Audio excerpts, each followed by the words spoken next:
Hey everyone, welcome back. Is the Phantom wallet taking up a huge amount of storage on your iPhone? Here's exactly how to clear it safely without losing your wallet.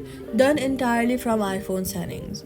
First, go to your settings, go to General, then go to iPhone Storage. Now, in the list of apps, scroll down until you see Phantom. Once you find it, click on it. There, you'll see the total size broke down into app size and documents and data. The documents and data figure is accumulated gauge, Solana transactions history, NFT metadata, token price data, and temporary files that Phantom will never automatically clean up. Tap Offload App. This removes the app but keeps all your wallet recovery information, account settings, and data intact on your iPhone. Then, go to your App Store and reinstall Phantom. When it reinstalls, all your wallet data is restored but the bloated cache is completely gone. Your iPhone will run faster and Phantom will load quicker after this cleanup.